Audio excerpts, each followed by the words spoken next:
Hey, Good Fox here. Today we got episode number 100 of the MUT Men podcast. Texas, how does that feel? It's exciting. 100 episodes. I've been on like half these things, but like you've been on every single one of them. So how do you feel about it? I don't know. I guess I don't have any nostalgia at the moment, but it feels good to keep going. I hope to get to, 200 in, what is that, a couple years from now. But Texas, any text messages? We got a very important guest. Anything you want to say before we get to it? Nah, nothing right now. We got a guest on that I think can provide more information than I can. So we're gonna go ahead and bypass the story this week. All right, maybe we'll hit it at the end because we gotta get him off here. We kept him late at work tonight. Unfortunately, he is sacrificing his time at home for us. Welcome, Clint Oldenburg. How are you doing? I'm good. How are you guys? I'm doing wonderful. Yeah.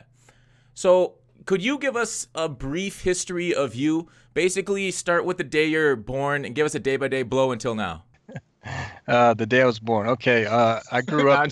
I'm just kidding. Yeah. If you want to give us like your history with the NFL with Madden, how long you've been playing and so on and so forth, how long you've been working on it. Sure. I started playing Madden really on the Sega Genesis days. It was my favorite game of all time. Still is to this day. Had a lot of epic battles with my brother back in the day where we threw controllers at each other and whatnot. You know, everyone goes through that. Went to college at Colorado State. Was fortunate enough to get drafted into the NFL in 2007. Played 5 years as a journeyman offensive line. Didn't have a great career. Wasn't a great player, but overachieved every step that I could. And then at the conclusion of my career, I got on as an intern here at Electronic Arts and never left. I've been on gameplay design for 6 years now, and now I'm the gameplay lead. Wow, that's awesome. Like, I feel like you're too humble when you said you're not a very good player. You're an NFL lineman lasting that long. That's longer than the average career length for an NFLer. So that's just, I don't know, amazing to me. But that's cool. So you know the NFL and the game in and out. You said something, talking about knowing it in and out, said something before the podcast that I found very interesting. Basically, I asked you about traits, and I've got a lot of questions, and a lot of people have questions on traits and stats, with regards to height, weight, and everything. Can you basically go through, there's a little bit of misconception out there with regards to knowledge on stats and traits and stuff. Yeah, what I was telling you is the number one reason you guys feel like you're in the dark is because you give us way too much credit. But from our end, we just want to make sure that it's accurate. We don't want to put any information out that's inaccurate because, we care about our players. We want to make sure the information is right. And so we're like any other business, any other team. We have a lot of turnover, guys coming in and out every year. And there's, code that's old. There's things that worked one way at a time, and now they work a different way. And you just have to go in and dig into the code and research what everything's doing. And so, I could probably give you a brief and light overview of a few ratings and what they do, but I definitely wouldn't be able to tell you everything that you want to know without really digging in and finding this stuff. And so that's the number one reason that's a thing right now. Yeah, I think. Okay, so do we want to go stat by stat? We have a lot of questions for you in a little bit of time. How much do traits? I think traits are, because I kind of know a lot of what the stats do. Traits, how do they play in? Like, there's some of them that are CPU controlled versus some of them that are human controlled, and that play into MUT online games. Like, a few years ago, I think there was a interview, and MUT devs didn't even know traits were in the game. So now we know they are. But basically, let me go through a couple players here. Like, what does D-line swim move, spin move, bull rush do? So its intent is just to make them choose that version of the move more. Okay. It's an animation play. It's a behavior play. So those traits, they were designed and implemented before I got to EA, but I learned about them through talking to experienced folks, and they were just supposed to change behavior for the most part, give you different looking animations and kind of differentiate how players acted on the field. So does it matter if, like, say you have a 99 finesse move, 99 power move, if they have the traits or not, or are they going to get those animations regardless? I'm going to say in terms of functional outcome, I'm going to say no, it does not matter. Now, one of the animations may be slightly faster by a couple frames. I haven't looked into it that deep. If you're looking for that kind of advantage, that may exist, but outcome-wise, I'd say no. Okay, all right, that's interesting. So they're just kind of almost visual, not so much what you're going to see on the field, any production. Right. The actual ratings, the finesse move and power move is what determines if he's going to win or lose, not the trait. That's awesome to hear, because now that kind of takes that out of the mind for me when evaluating players. How about strips ball? Does that do anything for guys? Yes, it does. So that determines which AI controlled players are more likely to go for a strip and not go for a strip. Okay, so same thing with big hitter. Like, you can user input them for anybody, and it doesn't change their outcomes. Correct. Okay, just AI. And then high motor, what does high motor do? High motor, so that's one of those things that over the years has been changed a million times. And the last time that I was working in that area, it determined when a player would give up at the end of the play, and also if he would elect to try to get a late hit on the pile. Late hit, not a penalty late hit, but as the guy's going down, try to hit him or not. Oh, okay, just try to knock him back so he doesn't get those extra yards. Okay. Does throw tight spiral do anything for like distance or speed of a throw? It does, but it's trivial. Okay, so like less than a yard on like a 60-yard pass? Yeah, it's nothing. Again, it's nothing that's going to dictate a bunch of outcomes over the course of a game. Okay, interesting. Texas, I hope you're okay with me going through the traits here. And okay. You got mad at me last time for not asking a lot of questions, but After the traits, we'll get to you. Yeah. The thing to point out is these traits, they were developed in what, Madden 10, Madden 11. Yeah, that sounds right. Yeah. So they've been in for a long time, and there's a number of, I got in 6 years ago. We've had designers here for 13 years. We've had designers here for 2 years, and everyone puts in a feature. They may or may not make a consideration for the traits. And so there's, all kinds of new behaviors going on top of it. And that's what I mean when I say we just want the information to be accurate before we go and put out a big chunk of text for you all to read and dig into. Okay. Yeah, that makes sense. So a couple more for QBs. QB style, pocket versus scrambling versus balanced. Does that have anything to do with like read options? No, I take that back. Actually, yes, it does. So they will, defenders will look at that trait when determining whether to sit on the quarterback or chase the running back. Okay, that's kind of what we as a community figured out. Just want to get confirmation on that. Census pressure, does that do anything with regards to QB accuracy under pressure? No. Really? So what does census pressure do?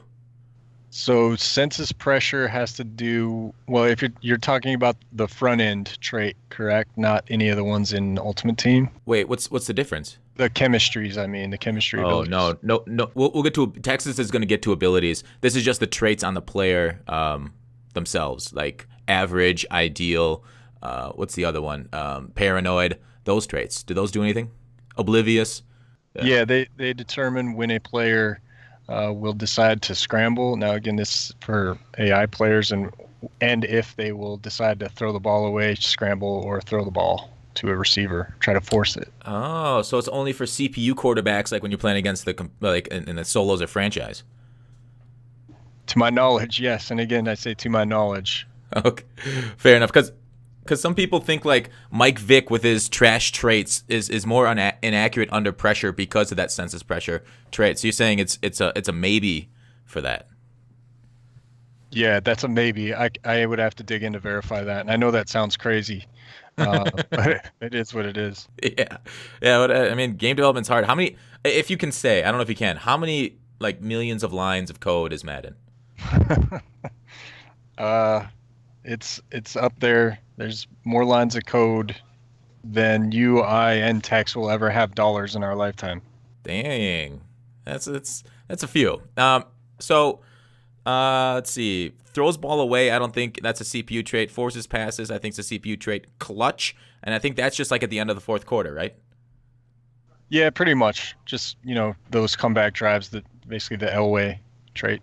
Okay, and then here's a big controversy in the community is the penalty on normal versus undisciplined versus disciplined. Does that help people not jump off sides as a D-line? It does indeed. That was one that I actually worked on directly. Okay, does that affect the gameplay at all in any other player in like MUT or CFM? I'm guessing it's different, right? They're tuned independently on the different game styles. But we use those for all penalties, all, I guess, non-user facing penalties. So like if you just want to run and jump off sides, it has no issue on that. But yeah, any penalty in the game takes those into account. Okay. So who was responsible for making D linemen jump on balanced pass rush? So I take it you guys don't like that. Yeah, in competitive mode, it's the worst. I was gonna say I wanna get their address so I can send them glitter through the mail. Well, everything we do here, good, bad, and different, is team-wide. There's not a single, point of blame. We take everything as a team. That's win an and NFL. lose. That's an NFL answer if I ever heard one. That's coach speak right there. But why don't you guys, while you're on here, why don't you just tell me what you guys would rather see with that coach adjustment? So in simulation mode, that's something that's a CFM community. I think they're fine with players jumping offside once in a while because if they're like tired, it's more mental for them. On the competitive side, I think the only time you should jump off sides is on aggressive, but on balanced or conservative, you shouldn't jump offside. I don't think conservative versus aggressive pass rush.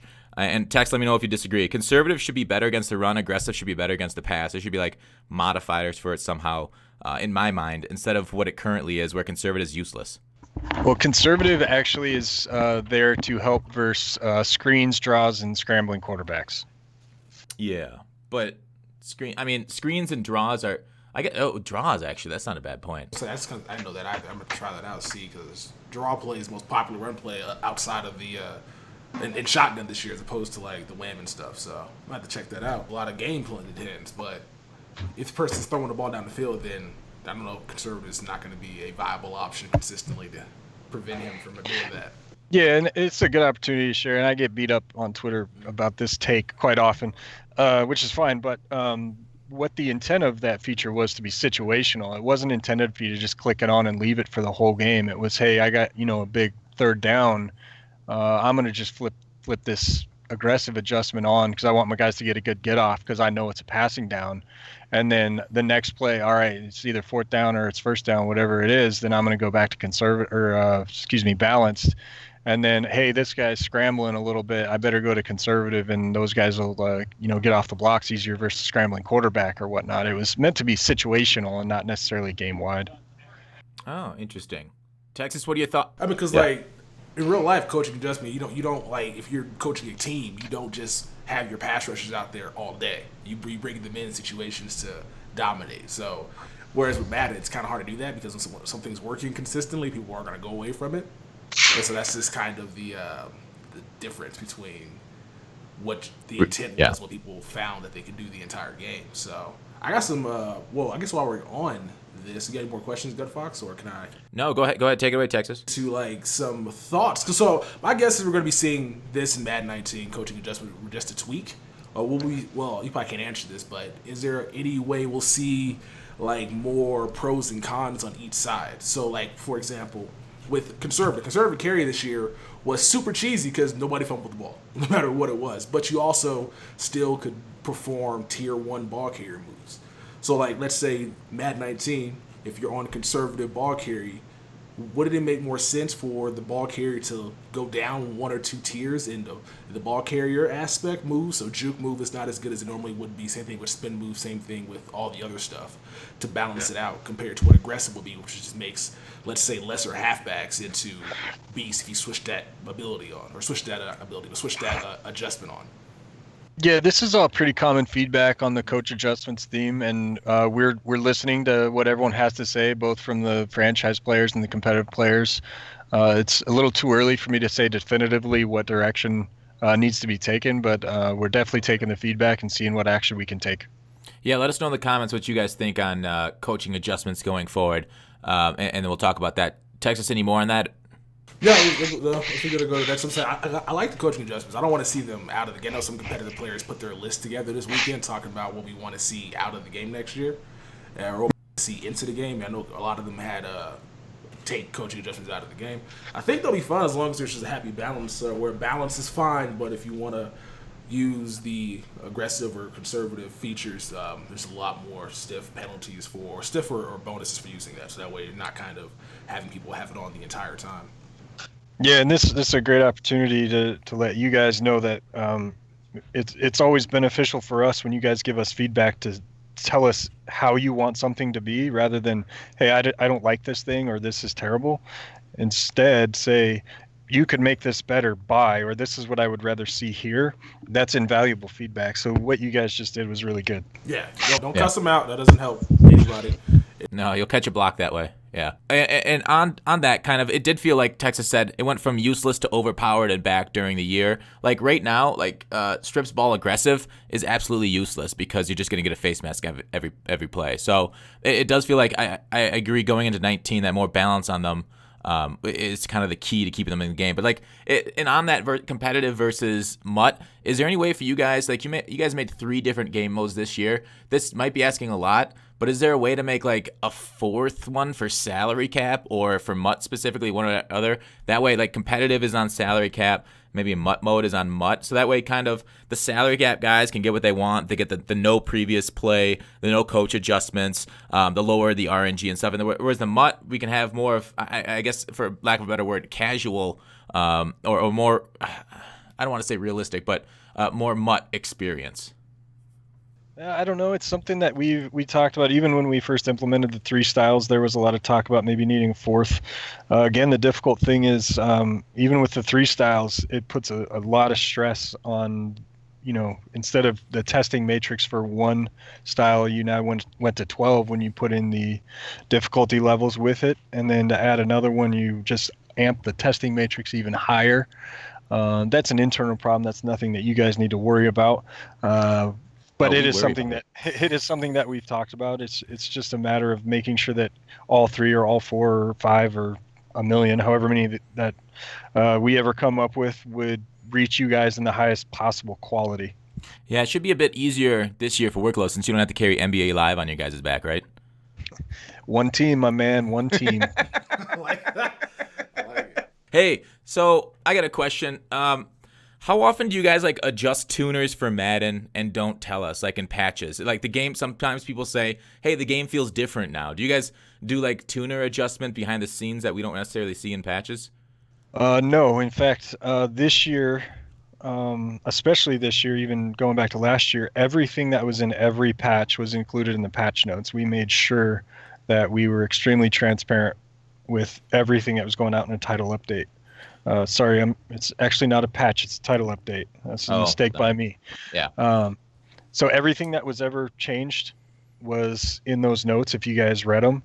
And this year specifically, we never did a tuner solely. Every tuner we put out was in a title update. Okay, so you've never slipped in a little something for yourself into like a patch, kind of like what's that guy in Westworld? The old guy. God, I can't remember his name. Anthony Hopkins?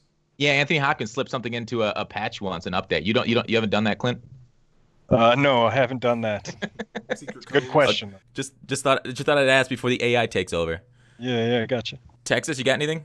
Well, back to the simulation mode. The mode styles. So simulation mode. I just want to know because like it feels like that mode is not where y'all would like it to be. Just because whenever I'm playing that mode in solo challenges, it doesn't hit what the objective said. So I'm looking at what the blog post that y'all posted on what the modes were.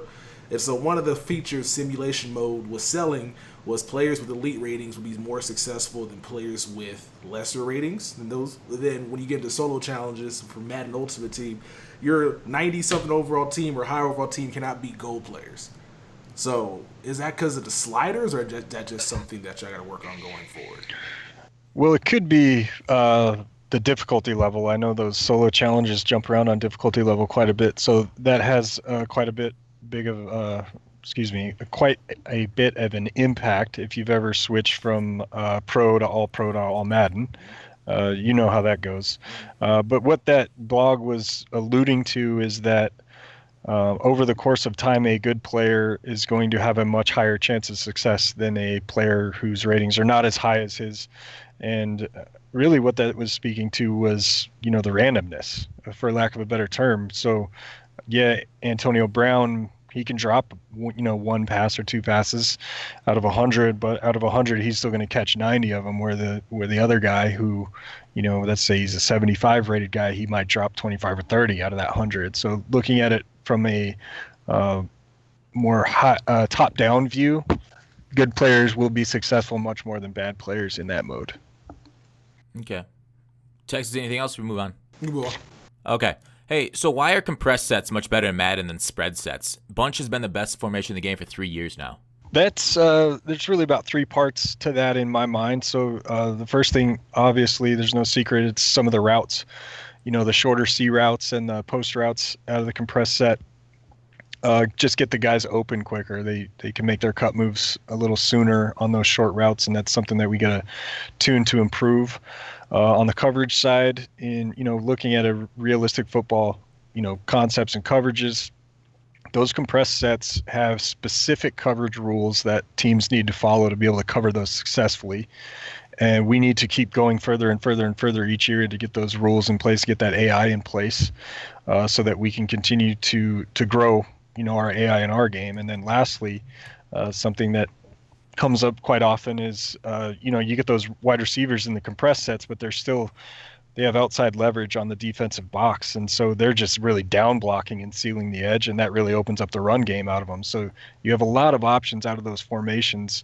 And we just got to get better at furthering our defensive reactions to all of that stuff. I got you. Are there certain concepts that you guys see in the real game that you don't think will work in Madden, like pick plays near the goal line or run pass options? No, I think what we see more often is we see concepts in the NFL that will work too well in Madden. A great example of this is in the Super Bowl. They threw that pass to Nick Foles for a touchdown. I got 100 tweets saying, well, how come I can't do that in Madden? And instantly I said, well, that's because you'd run it every single play. So that's an interesting point. Like, how much of the responsibility is on you guys for that online meta and people spamming plays? Would you say it's your guys' fault or the players' fault for only a handful of plays being spammed each game? Oh, it's ours, no doubt. There's absolutely nothing in a video game that should be blamed on the player. You guys play the game to the best of your ability, and you go out and find what works, and you want to win. So you use what you can to win. That's on us, and that's part of our job as professionals. And it's a growing thing. We've come a long way in the 6 years I've been here, and I hope to be here another 6 or another 16. And every year we're going to grow and get better and better and better. So, coming back to the point about the QB throwback pass, how much? I mean, that's something that can be stopped, though, right? Like, how much you guys putting? Like, you said you're trying to implement rules to stop this stuff. But I mean, like, there's nothing in football that's unstoppable in the NFL, right? So it's just a matter of time before you get it all under your how to say, umbrella. Or do you think you're gonna have to keep doing this over and over, or is there an end goal in sight? There's a number of different answers to that. As technology keeps growing, there's going to be all kinds of new opportunities to further artificial intelligence, which is one of the things I'm most passionate about is developing AI, and that was my first job here, was building the blocking AI. And I know that you guys like to point it out when that fails, and that's fine. But it's really come a long way, knowing where it started and where it's at, and coverage is no different. It's come a long way. I mean, look at all the different zones and match principles we have in the game. If you'd have told me that this stuff would be in Madden 10 years ago, I'd have been like, no, that's not possible. As technology gets better and people get better, and possibilities are really endless of where we could take it. Tex, I know you have a question on awareness with offensive linemen.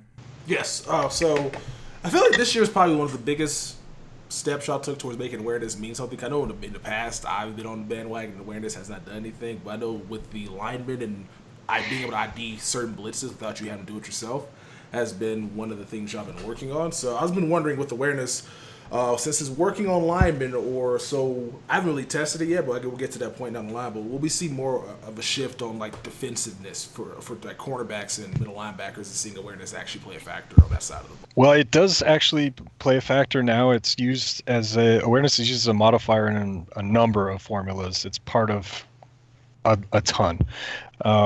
But I think to answer your question directly, again, you're basically looking for players who get smarter over the course of a game. Well, no, is that correct? No, I'm looking for just the ratings. Like, so if a guy has 95 awareness, that to play in with his zone. So that way, like, because it just seems like a waste that, like, when people did their testing, when Chaos did his testing for the zone coverage, awareness had no impact on it. It was just zone. Because I just want to see like awareness play in with man or with zone, so that way you can kind of play those routes, I guess, better, depending, or play that certain style defense better, or guard against certain routes better if you have a high awareness. Oh, I gotcha. Okay. Yeah. Sorry, I misunderstood the question. Yeah, that's a fine line to walk, and do we definitely want to add more depth like that? Exactly what you're saying. The hard part, the thing that we got to figure out with stuff like that, is the competitive guys want everything that's predictable. They want, hey, when I play this zone, this is the way he plays the zone. No matter what, I know what's going to happen, so you can have an impact on the outcome. And then the more depth you add on the rating side and say, well, now there's going to be some variation because this guy's awareness rating is X or this guy's agility rating is Y. Now you don't really know what to expect unless you're testing multiple types of players across multiple different games on all those zones. So that's another thing that is on our minds. Yeah, that's a struggle to deal with. Like, how much do you think competitive gaming should drive the innovation and changes in Madden? I think competitive gaming should drive the innovation, but I think all of our gamers should drive the innovation. I mean, the utopia of Madden is building one game that everyone loves to play, right? Mm-hmm. So I don't think competitive gamers should have any more emphasis than simulation gamers or arcade gamers. I think we're all one big Madden family. But the competitive guys like what they like, and the simulation guys like what they like, and that's why we have the differing play styles. Okay, so that makes sense. So is your ideal going forward in the competitive mode to eliminate as much RNG as possible? Yeah, I would say that that's a focus. I will also say I don't think that it's possible to get rid of all of it. But what's valuable is identifying the areas that you can and then attacking those in ways that bring depth and agency to the players. So that's really the essence of what we as designers do here, is figuring out, okay, this is an area of opportunity. How can I make it better? And then what do the players think of it, and bring that all together so that everyone's happy with the end product. I got you. So Rex said in our podcast that thresholds were taken from feedback from the competitive guys to make the game less RNG based. Texas, did you have a question on thresholds? I forgot. On thresholds? Yeah. Okay. I don't think so. I'll finish it. So thresholds, was that a good idea? Is that something you guys are? I don't know. I know you can't comment on what's coming in 19, but was that something that worked in 18, or you feel could have been done differently and not have thresholds? I think it was a good idea. I think there could have been a lot of ways to improve it, given time and resources. I think overall, looking at it from a higher view, I think it was pretty successful. The biggest part of the meta this year in terms of thresholds was the 91 zone. I wish that we could get more granularity in there. I wish there was a bit more of a difference between a 90 and 91 and a 92. And I'm about to say a bad word for you guys. I actually crave a little bit more variance there rather than going up against the 4 Avengers. They're all kind of super powered. Yeah. It does feel like they do warp at times, and you got like Nightcrawler out there at points getting to the ball. Yeah. Just I would really like more variance between each player, because I crave looking for mismatches more. And you got a 91 on this side and a 97 on the other side. I want to attack the 91 and at least figure out if he has a weakness. I want to use that against him.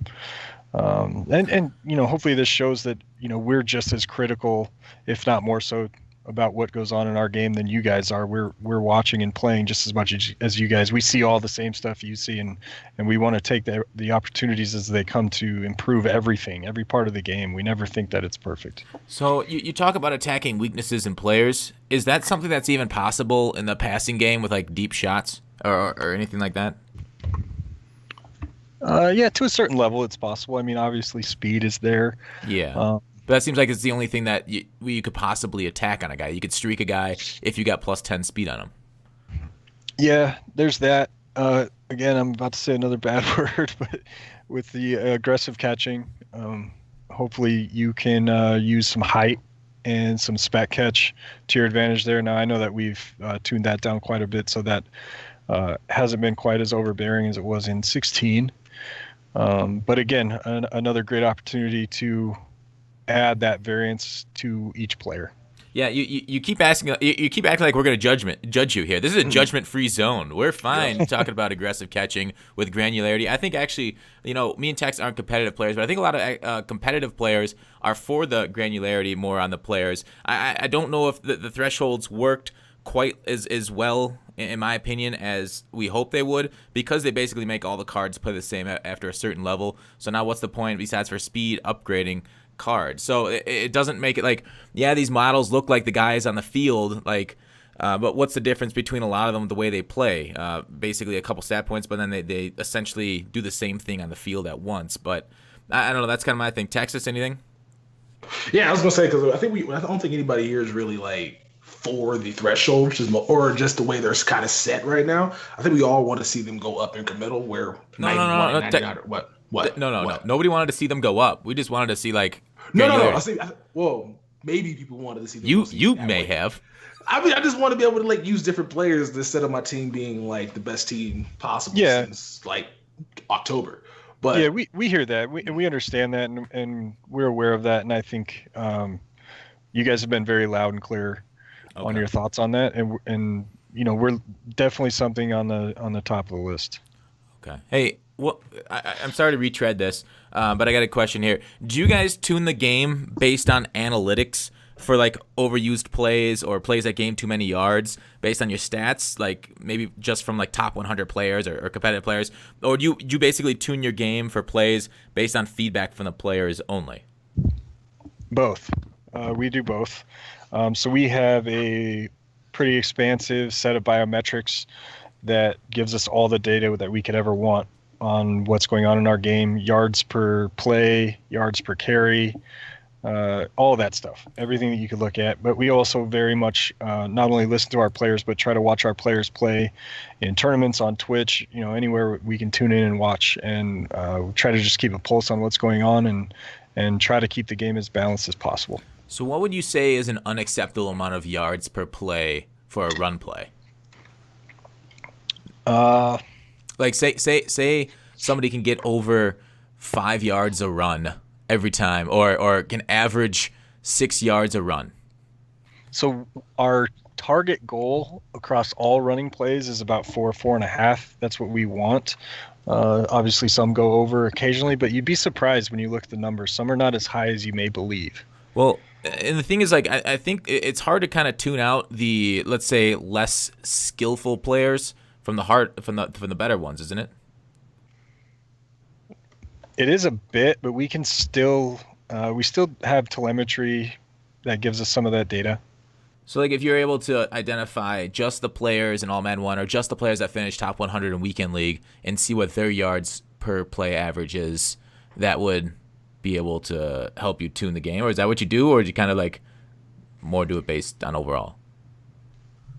Yeah, like I said, there's not really one way. Every case is different. I feel like with all the information now, especially in the age of social media, we get the information pretty quickly. I mean, it takes 3, 4, 5 tweets to me or Rex about the same topic, and we're going to be looking at that day and figure out what's going on. Okay, so everybody out there, if you want to have them look at something, just spam their Twitter account. Make 3 fake ones, and you'll get your wish, right? Yeah. Texas, any questions? Nah. Well, sorry. Next question. Like abilities or anything? Okay, I was like, any questions on that? I was like, I don't have any questions on the data other than because whatever. I'm gonna get to that. We got to get to this next one. So back to I don't know how much you have impact over, like, let's say red chems when it comes to actually like for MUT. I think they kind of determine that themselves. But with the red chems such as like secure tackler, secure protector, like how come secure protector doesn't stop aggressive pass rushers? So I think there's a big misconception about how secure protector is supposed to work, and that's not to say you guys can't provide feedback about how you want it to work, but secure protector Its primary function is to increase the wait time a defensive rusher has to wait until he can play his first shed move. So let's take Joey Bosa. Let's say his base time is about a half a second before he can attempt his first move. That doesn't mean before he can win. It's before he can attempt. So a secure protector is going to extend that time to a second and a half, 2 seconds. That doesn't mean that Joey Bosa is not going to win the first attempt. It just means he has to wait longer before he can attempt. Okay, so that would explain why whenever I going against aggressive, and this is before the patch, obviously, when you do the fake hike and they wouldn't jump. So before, but now that y'all fixed that, it's not that big of a deal. But when I had secure protectors, Joey Bosa and Khalil Mack would both just like run by him, and I was like, "What's going on?" Because like I said, it explains why. It's just because it was just I had a little bit more time than I normally would if I didn't have them, but it still wasn't enough. Yeah, time in the pocket is really difficult to tune, and I spend a lot of time on that every single year. Because you're looking at the NFL numbers and you see what that is, and then you're looking at feedback from the players in multiple groups. Simulation guys generally want less time. Competitive guys generally want more time, and the NFL time, the realistic time, is lower than both. It's really difficult balancing those three things, but I think we got a lot closer to the right area this year because the feedback I get is on both sides. And generally, you're off the target if you're getting it all on one side, like, oh, there's way too much time or there's not enough time. But when you're hearing both sides, you're pretty close to the target. Yeah. So Madden moves at a slower pace than the real NFL, correct? Like wide receivers run their routes slower in Madden. Is that correct? No, faster. Wide receivers get down the field faster in Madden than they do in the real NFL. Yeah. Huh. Okay. That's interesting. I thought it was the other way around. I mean, it makes sense though, because I mean, if you have like 15 seconds on the clock, if you just throw like 3 out routes, you can get in field goal range. Whereas in real life, I don't think you can do that. Yeah, because like they'll get jumped or something. Well, I mean, like this is just a Madden thing. You just got to play a cloud flat there. Yeah. Well, I'm just saying, if you're just trying to get out of field to get in field goal range from the 20, you could probably get there just running out routes because and have enough time to kick the field goal. I got you. So the big difference is during an NFL game, NFL players are rarely moving at top speed. Very rarely, especially during route running. Our players are almost always moving at top speed. What about the acceleration stat? Don't they have to accelerate up to their top speed? Yes, the acceleration rating determines the amount of time it takes them to get to their top speed. But they have very limited about when to throttle down. So once I get to top speed, when should I start to slow down? So they can stop quicker and shift. Right, and you're talking from a realistic standpoint. A guy running a route, he's going to set up his dig route. He's not going to run full speed on the first leg of that route.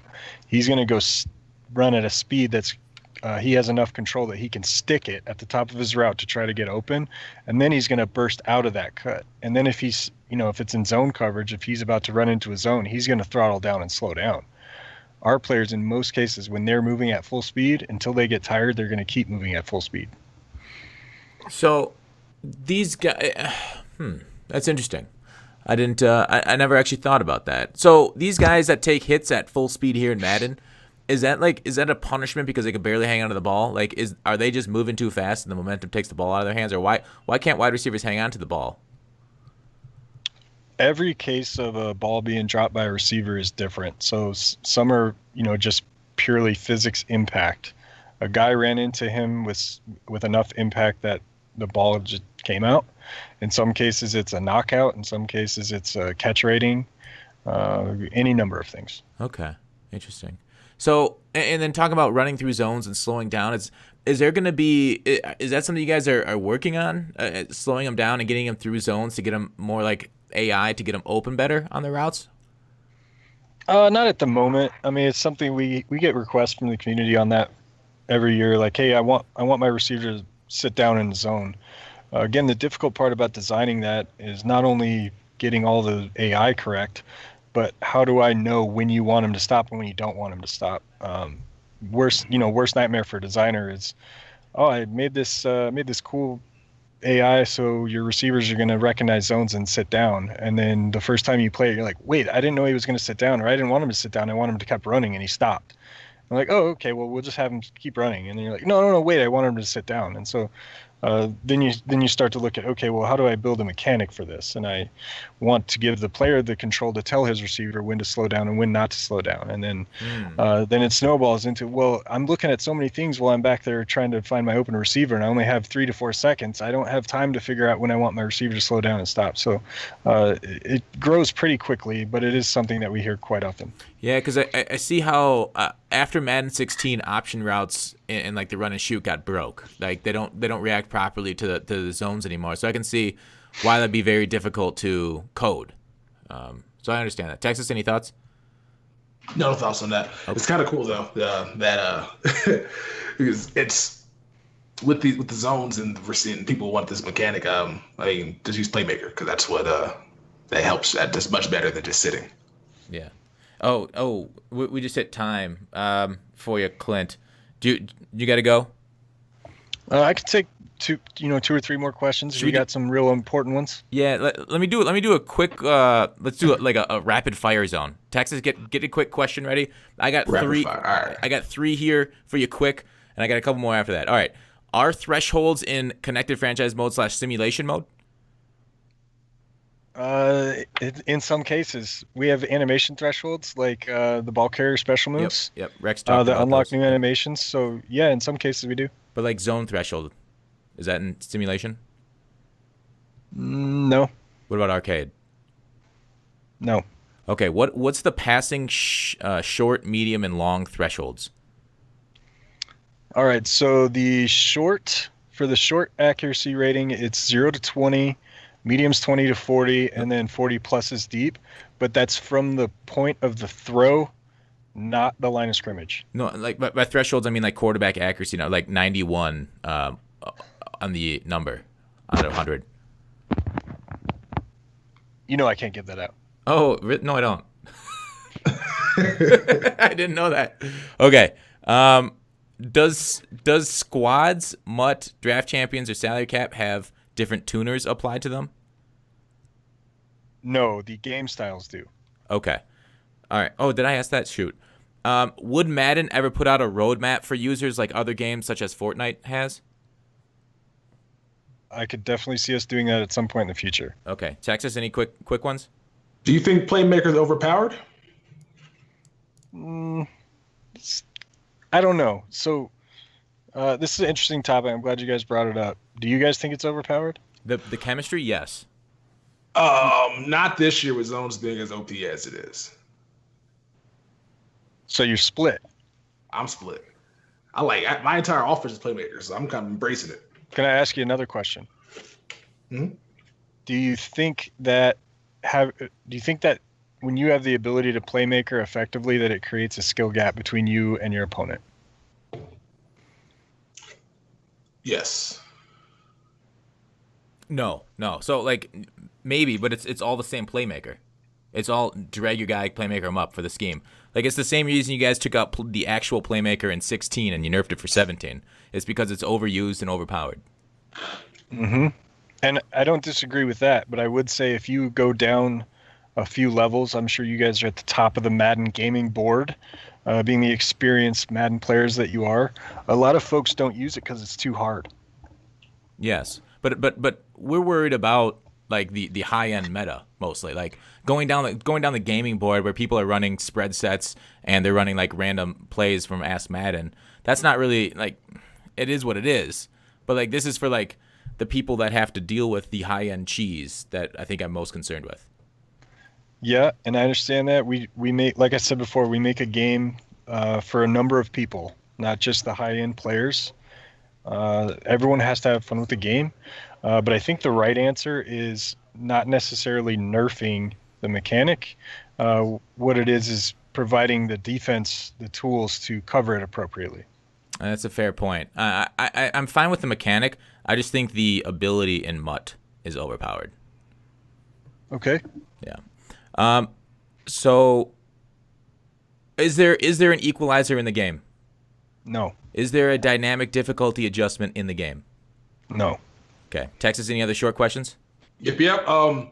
Since we're talking about Playmaker and all this stuff, would you want to see, at least in MUT, certain ratings give an ability? So like, let's say if you have 95 tackle, you get secure tackle automatically, because it's kind of weird that secure tackler at 75 tackle on a cornerback works more effectively than a guy with 95 tackle without it.